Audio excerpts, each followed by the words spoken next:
Tension അടിച്ചിരിക്കുന്നവർക്കും വിഷമിച്ചിരിക്കുന്നവർക്കും ചെറിയ ആശ്വാസം കിട്ടുവാൻ തമാശകൾ കണ്ടാൽ മതി. സിനിമകളിലെ കോമഡി സീനുകൾ കണ്ടിരുന്ന നമുക്ക് ക്യാമറകൾ സുലഭമായതോടുകൂടി ലോകത്തിന്റെ പല ഭാഗങ്ങളിൽ നടന്നിട്ടുള്ള ചിരി മുഹൂർത്തങ്ങൾ ഇപ്പോൾ വിരൽ തുമ്പിൽ ലഭിക്കുന്നുണ്ട്. ചിരിക്കാതിരിക്കാൻ ശ്രമിക്കുക എന്ന സീരീസിലെ മറ്റൊരു രസകരമായ വീഡിയോയാണ് നമ്മൾ കാണാൻ പോകുന്നത്. ചാനൽ സബ്സ്ക്രൈബ് ചെയ്ത് നമുക്ക് നേരെ ടോപ്പിക്കിലേക്ക് എടുക്കാം.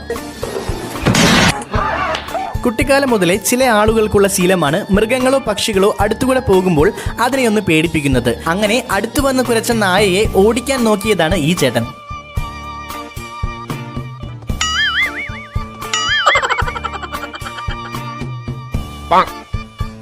ഇവിടെ ഒരാൾ കട്ടിലിൽ ഇരുന്ന് കോഴിയെ പിടിക്കുകയാണ്. വളരെ ശ്രദ്ധിച്ച് ശബ്ദമുണ്ടാക്കാതെയാണ് വേട്ട.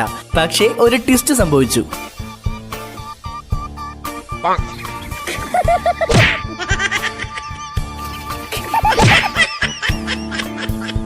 നമ്മുടെ രാജ്യത്തെ വിവാഹ ചടങ്ങുകൾ തികച്ചും വ്യത്യസ്തമാണല്ലേ. ഓരോ സ്ഥലത്തും ഓരോരോ ആചാരങ്ങളാണ് ഉള്ളത്. ഇവിടെ വധുവും വരനും കുശലം പറഞ്ഞിരിക്കുന്നത് കാണാം. ഓർക്കാപ്പുറത്ത് അവരുടെ തലയിലേക്ക് വീഴാൻ ഒരിടത്തി കോട്ടിട്ട് നിൽക്കുന്നുണ്ടായിരുന്നു.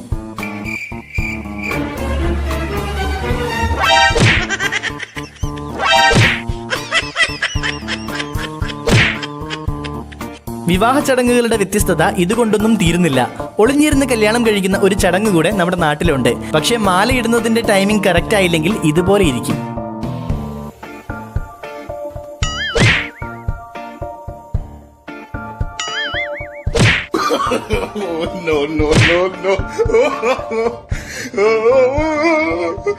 നമ്മുടെ എല്ലാം കൂട്ടുകാർ വലിയ സംഭവങ്ങളാണല്ലേ. നമ്മുടെ എല്ലാത്തരം വട്ടുകൾക്കും കൂട്ടു നിൽക്കുന്നവരാണ് അവർ. അതേപോലെ സ്നേഹമുള്ള കുറച്ച് കൂട്ടുകാരുള്ള ഒരു വ്യക്തിയാണിത്. ചുമ്മാ ബോറടിച്ച് തൂങ്ങിക്കിടന്ന കൂട്ടുകാരനെ ചിരിപ്പിക്കാൻ മനസ്സ് കാണിച്ച രണ്ട് ചങ്കുകളെ നമുക്കിവിടെ കാണാം.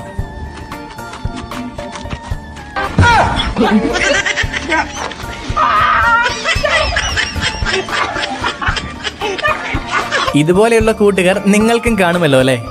വെറുതെ നടന്നു പോകുന്നവരെ കളിപ്പിക്കുന്ന പുതിയ ആചാരമാണല്ലോ പ്രാങ്കിങ്.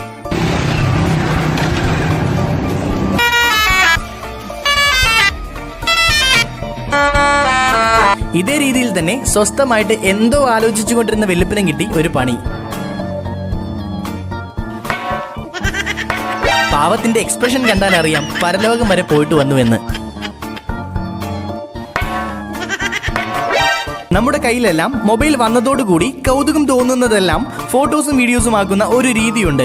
ഏതൊരു വീഡിയോ എടുക്കുമ്പോഴും ഒരുപാട് അടുത്ത് പോയി നിന്ന് ഷൂട്ട് ചെയ്യരുത് എന്ന് മനസ്സിലാക്കി തരുന്ന ഒരു സംഭവമാണിത്. ആള് കറങ്ങി വന്ന് ക്യാമറമാൻ്റെ ക്യാമറക്കിട്ട് ഒരൊറ്റ തൊഴി.